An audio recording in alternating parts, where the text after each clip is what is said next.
Yo, what's going on YouTube? Welcome back to another Minnesota Twins discussion video, and welcome back to another series preview. We've been doing these a couple of times, and now we're going on to another series, obviously, and it's Tampa Bay. It's going to be a tough series, but, you know, we've been playing some good baseball. We just split against Milwaukee. I don't think there's any reason we shouldn't at least split with the Rays, and we are facing a couple of their best pitchers. I mean, all of them are very good. You know, Glasnow is out with injury. We don't have to face Blake Snell, so that's great.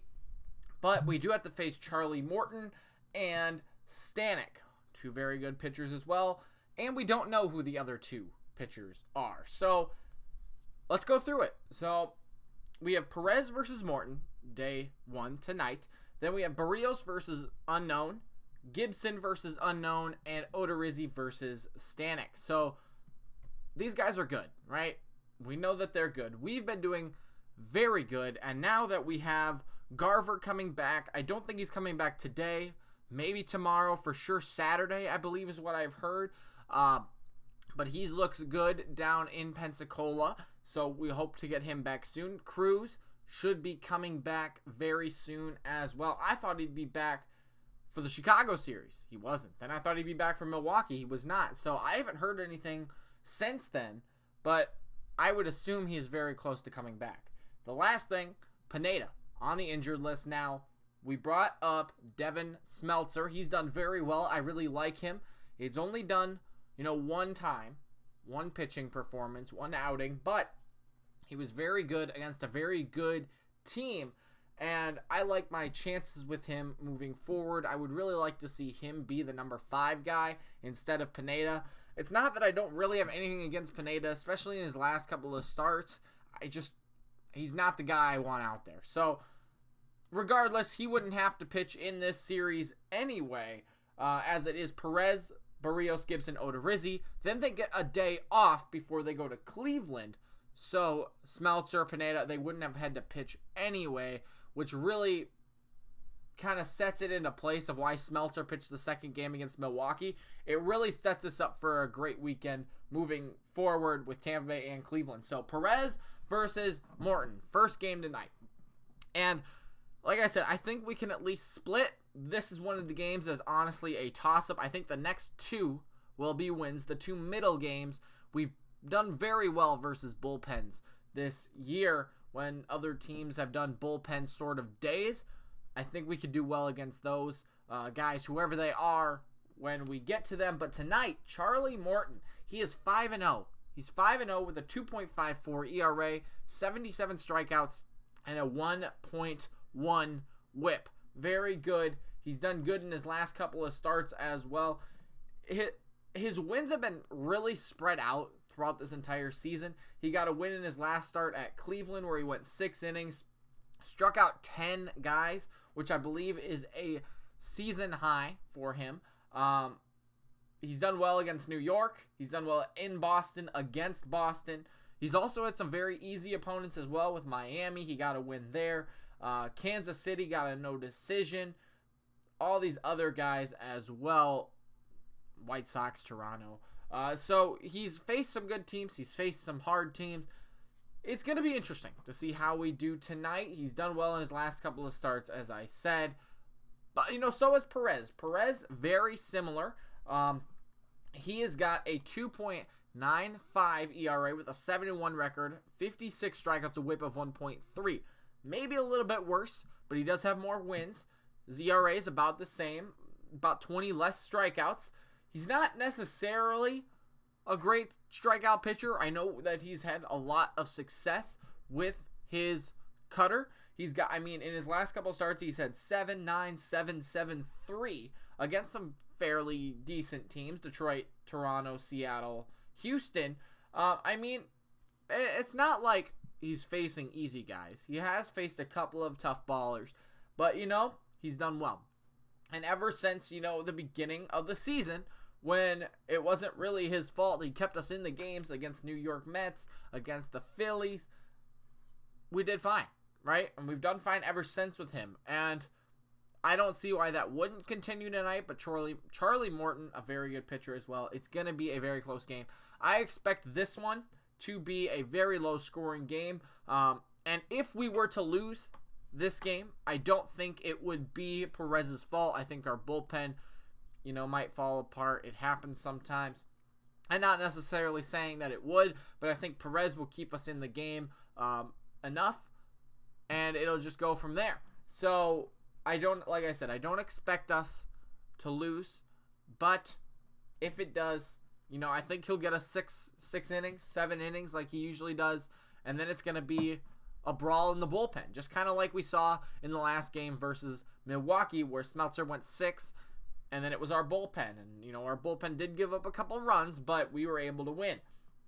So next game, Barrios versus, like I said, unknown opponent. We're just going to go through Barrios' stats very quickly because we don't know who his opponent is. So 3.2 ERA, 7-2 record, 64 strikeouts, a whip of 1.1. He's done very well in his last couple of starts. I mean, besides the loss against the Angels, he's flown through games, and of course the Seattle win where he only went 4 2/3 innings. He's done well. Hasn't struck out a lot of guys, but he's gotten wins. He throws a lot of strikes. In the game against the Chicago White Sox, threw 76% strikes in 98 pitches. So very, very productive. He's going to be around the strike zone, and hopefully he can lower that ERA under 3. That'd be great. Like I said, he's done well lately. I don't expect him to fall apart, especially against the bullpen. Same with Gibson. Gibson's been on a tear lately. He struck out 11 guys against Toronto the last time we played them. He struck out 5 and 6 against Seattle and the Angels. Good strikeout numbers for teams that don't strike out a lot. And then, of course, the White Sox struck out 9. So he's done really well lately. His ERA is now about 4.08, 5-2 record, 60 strikeouts, a whip of 1.2. He's going to be, looking for another game to get to that 6-win mark, just like the rest of our guys have. And, I don't see why he wouldn't be able to do it, like I said, against a bullpen day. Now, we go to the last guy. And it's Odorizzi. Odorizzi, let's look at his stats. He is, I'm not going to spoil anything, but one of the best pitchers this month. And, he is 8 straight times that he has pitched, we have won. 7 of those were his wins. He's 7-2 with a 2.16 ERA. His whip is under 1 with 61 strikeouts. Incredible. Throw out the Philly game and the Mets game at the beginning of the season.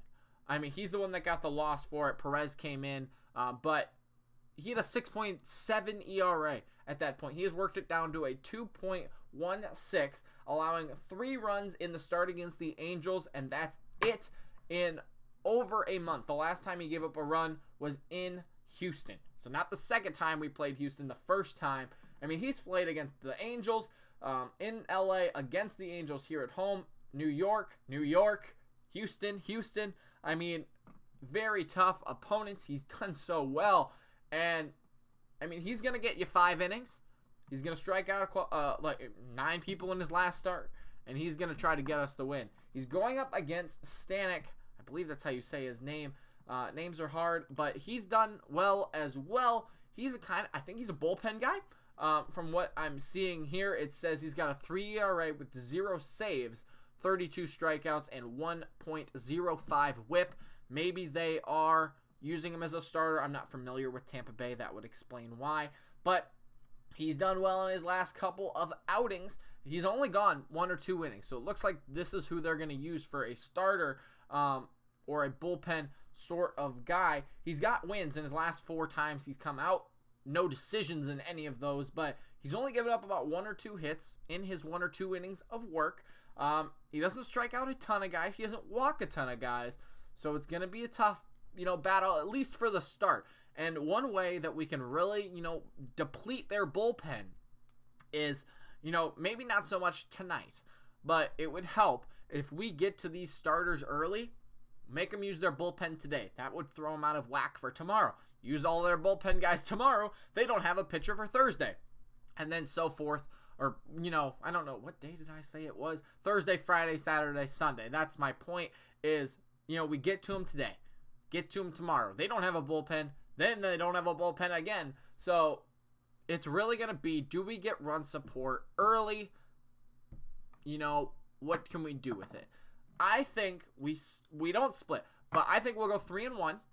I think we'll win the 2 middle games. It's going to depend on, you know, how we get our run support, how early we get it. The worst we can do is split, in my opinion. I don't think we'll do worse than that. In our last 7 series, we have won 5 and split 2.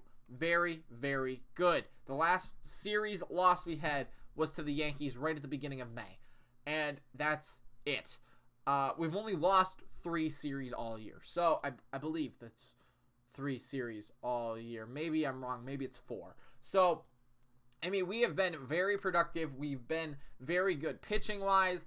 It's just going to depend on how much run support we get, I think. So, a very good series down in Tampa Bay. And hopefully we can get Garver and Cruz back. Like I said, the worst we can do is split. I think we'll go 3-1. It just depends on the run support. So that's all I got for you today. Make sure to come back a little bit later for another video. The All-Star predictions. And we'll go from there. So that's all I got for you today. Come back later, and we'll see you then.